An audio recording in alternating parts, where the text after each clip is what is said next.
This after West Bengal Finance Minister Amit Mitra said that his state isn't ready yet to implement the GST in its current form as there are certain issues regarding the tax structure on some products.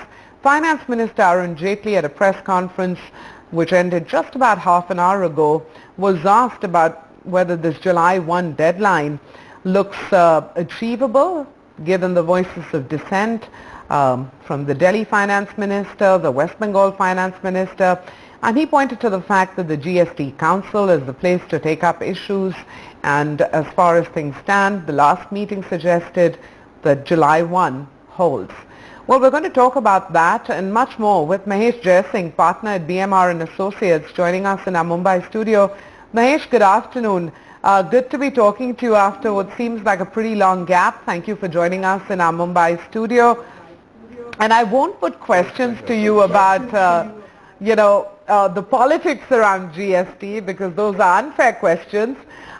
You've had a chance to really absorb the rate structure that's come out from the GST Council. And my very first question to you is, sector by sector, I want to take stock with you about, where there is in a sense discontent because the new rate under GST seems like a departure from the existing rate structure. What sort of heads that list in terms of pain point? No, I think it's interesting. I think the fact that the government issued these draft lists came as a surprise to industry. We thought that the list will come in by June or June mid. Be that as it may, I think one disclaimer that the government has said that this is still a tentative list. So hopefully some of the issues that some of the sectors are facing will get addressed when the final list is out.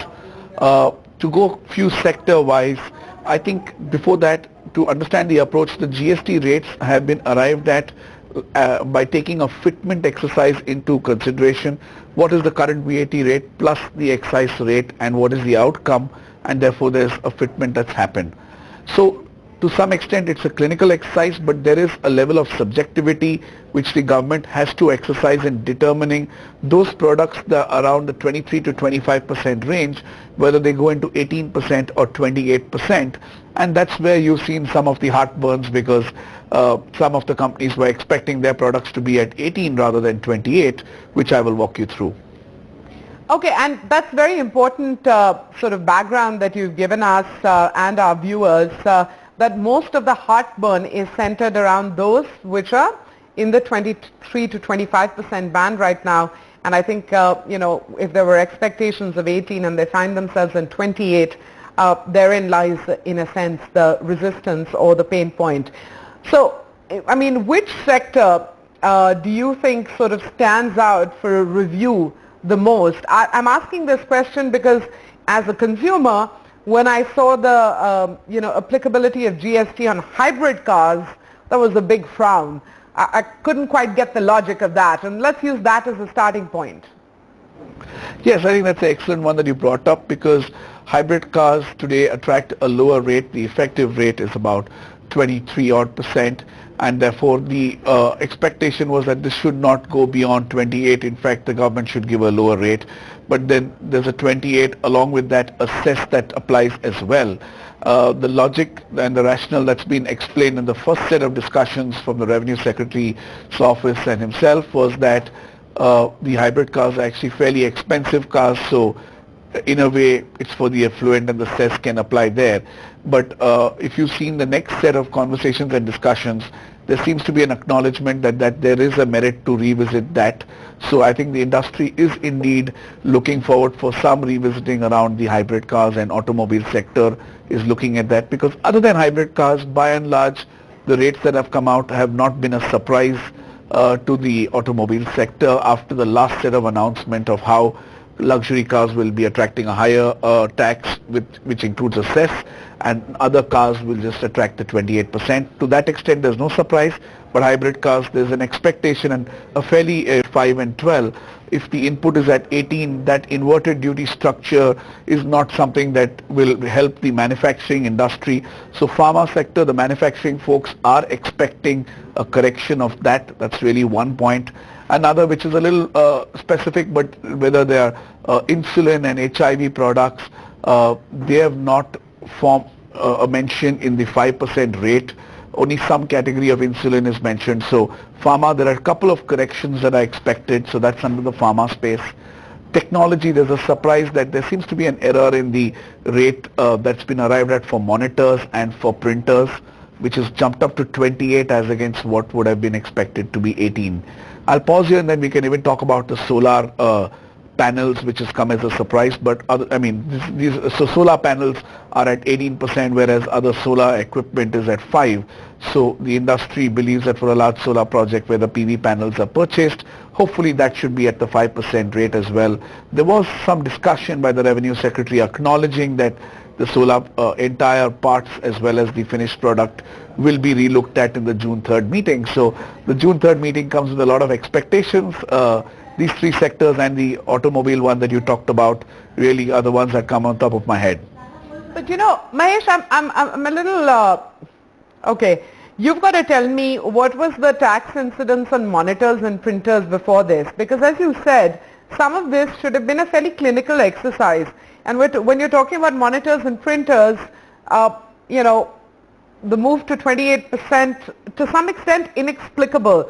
So how in this clinical exercise could these slips have been made? How does it work? So, I mean, I think that if the government is okay to acknowledge it's an error, because to be fair, they have taken all the chapters and tried to classify it. So to be giving you a simple example, today all printers across the country by and large attract a VAT rate of 5 or 5.5%. Without exceptions to my knowledge. The excise duty rate is 12.5%. In fact, when you take an abatement of 30-odd%, it comes down to about 9%. So the 9 plus 5 is about 14-15%. Though the government is actually computing it at 12.5 plus 5, even that takes you to about 17.5%. So one would have expected that it should continue to be in the family of computers, tablets, networking equipment at 18%, but I think there's an anomaly that it's mentioned in the 18% rate as well as the 28. So I hope it's just a referencing error and that gets corrected.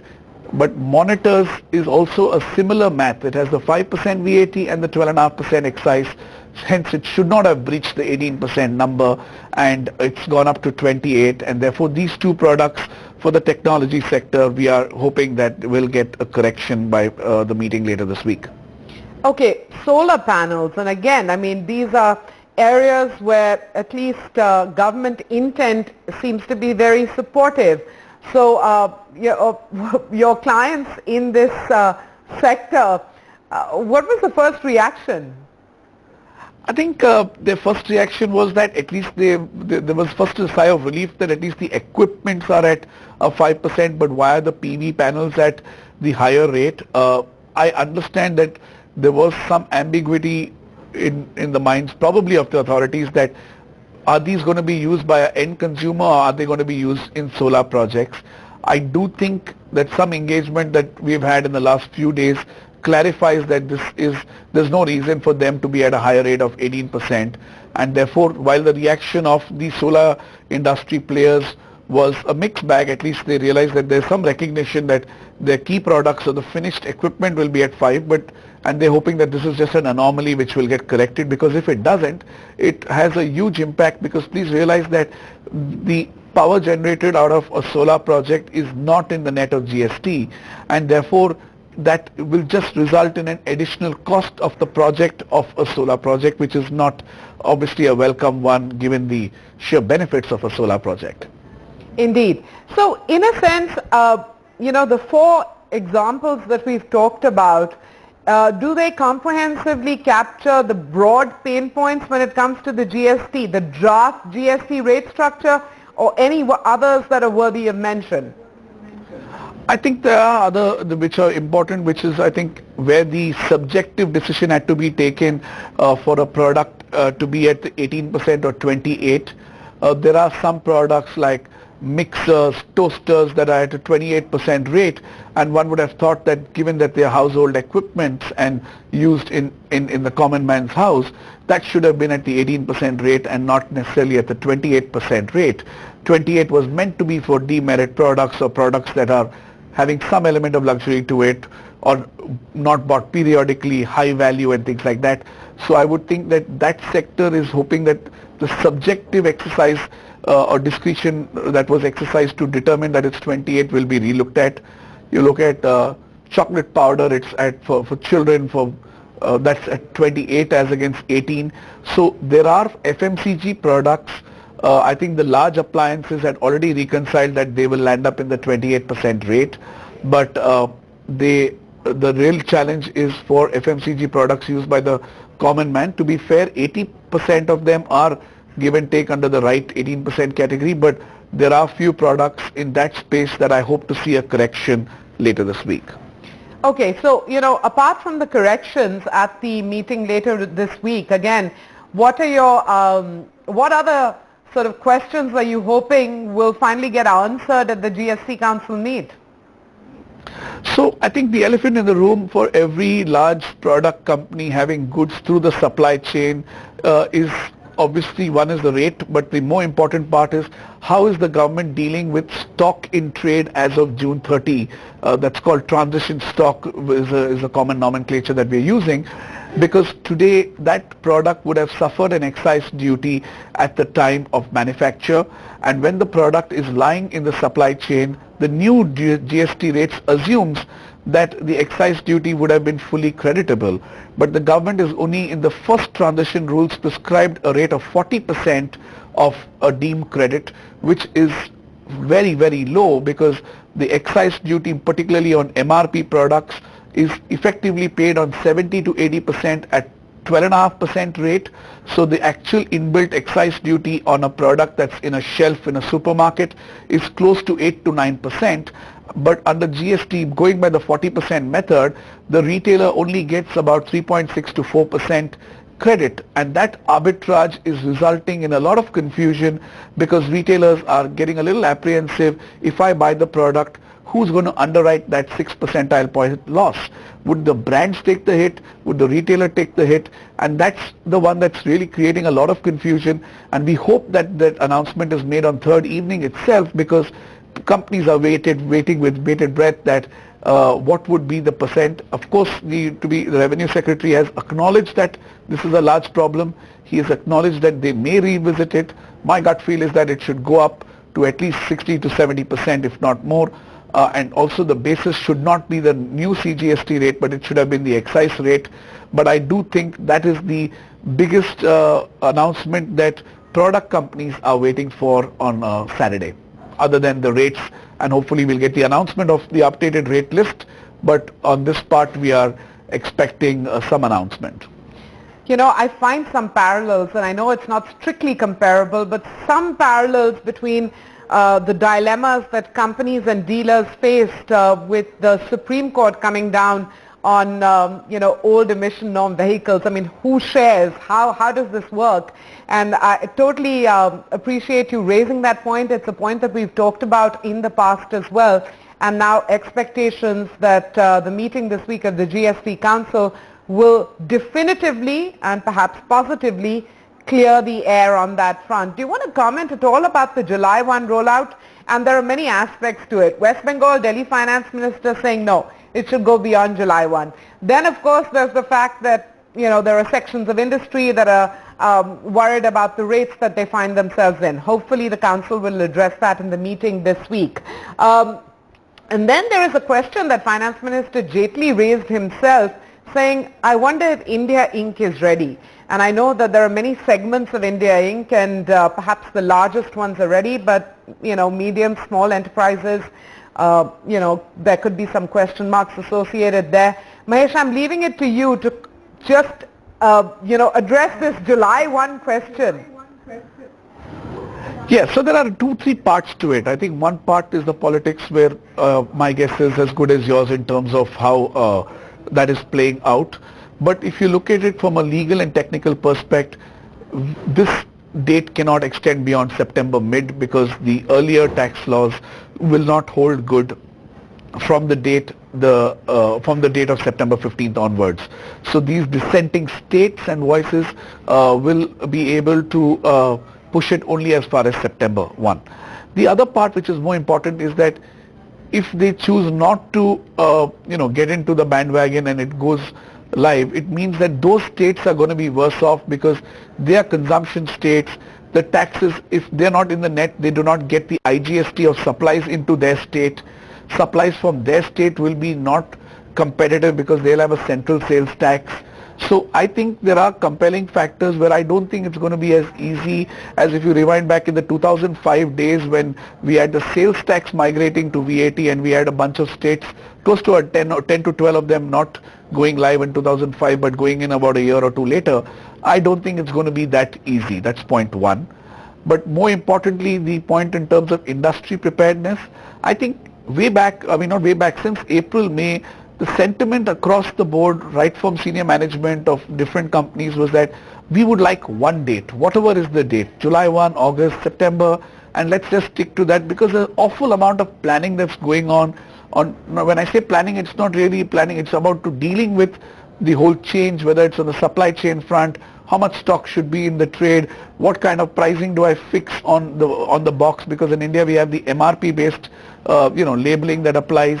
All of these aspects had to be considered, and while you did make a comment which is right that large companies are ready for July 1, if you really talk to a trader, I think he's also saying, look, I just want to bite the bullet and move forward. I don't think there is a large apprehension of July 1 is my take, having interacted not only with large players but with smaller dealers in some interactive sessions to industry bodies. Last but not the least, I think that the government, to be fair, has been very proactive on answering questions. There are a couple of Twitter handles that have been created for question and answers. The Revenue Secretary himself had tweeted some answers. So I think they're going the extra mile. Trainings are all full swing, and today 9 out of 10 companies would be in the mode that we're better off getting this done with and then dealing with challenges that we have. But obviously this is subject to and hoping that there will be some clarity on this June 3rd meeting. Otherwise, the sentiment I get is that the companies would like to go live on July 1. We didn't cover the services sector. I'll just cover that in less than 30 seconds. That the first rate of list for services has been out. There has been some heartburn for hotels, some restaurants, and insurance was expecting to be at 12% because it's an essential service. We hope that some of those will also get corrected on June 3rd. If that happens, I would think by and large you'll get more than a majority of India Inc. putting their hand up saying let's go on July 1. Well, Mahesh, I can always rely on you to also cover the ground that I failed to cover. Many, many thanks for, in a sense, setting the stage for this all-important meeting of the GST Council. The remaining creases perhaps will be ironed out, and positively so. Mahesh Jaising, partner at BMR and Associates, thank you. A pleasure as always. Thank you. Likewise. Thank you. We'll take a break. When we return, news flow associated with individual stocks, how they're responding to that news flow in trade. Get the answers in a couple of minutes.